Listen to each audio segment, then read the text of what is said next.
Hello, dear ones. Father Peter John coming to you from All Saints Orthodox Church in Bloomington, Indiana. Christ is in our midst. I'm talking today about St. Ephriam the Syrian. He was born in the early 4th century in, you guessed it, Syria, where he became a devoted ascetic monk, right, of Christ. And he was very prayerful, very, very committed. He's called ascetical because he truly fasted and prayed. He lived his life as one of preparation. And as it turned out, he was preparing not only for the life to come, he was preparing for the second part of his life, which was to be lived in a time of great heresy.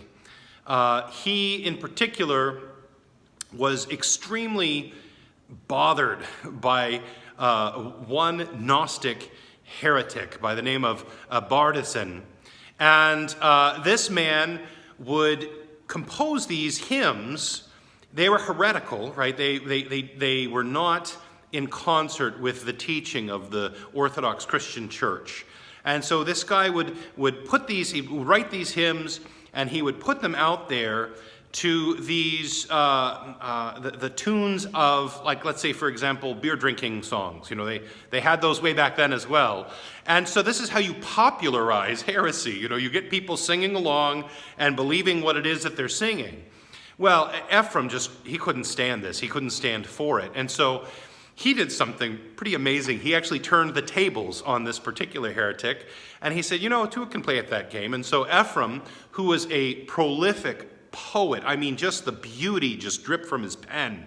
He wrote these phenomenal hymns and poems, putting forth the truth about God, about Christ, and he had them performed in public places by choirs of women. And so people would be, you know, whatever, at the market, and they're out to go and get their lettuce, and they're walking by and they hear this choir of women singing, and so they stop and they hear the gospel presented in truth, in fullness, in a beautiful way.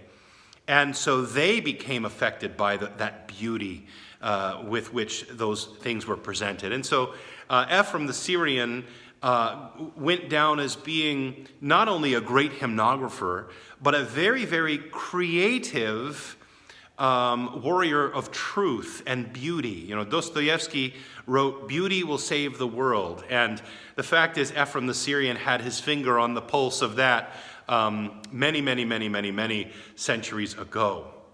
So we can learn something from Ephriam the Syrian. You know, when people are out there and they're arguing this and they're arguing that and they're slamming their hand on the table, or they're sending out these, you know, kind of extreme posts or tweets or whatever they might be doing, you know, to try to get their point across. I mean, that is the way that some people communicate. But Ephriam the Syrian shows us a different way, and I would say a better way, this way of presenting the truth in beauty, in a way that, as Mary Poppins says, a spoonful of sugar helps the medicine go down, right? A way that that the truth is presented in beauty, in sweetness, in such a way that people will want to swallow it. They'll want to embrace it and believe it and take it as their own. It's a beautiful thing. So thanks be to God for the example of Ephriam the Syrian, the great hymnographer of the church, who lived his life as a sacrifice for Christ. You know, that's what he did with his life. He spent his time in prayer, in fighting for truth, in bringing beauty into the world, and in trying to protect others from the wolves in the world. Through the prayers of St. Ephriam the Syrian, O Lord Jesus Christ, our God, have mercy upon us, save us, and protect us from the wolves of the world. Now go create something beautiful for Christ. Christ is in our midst.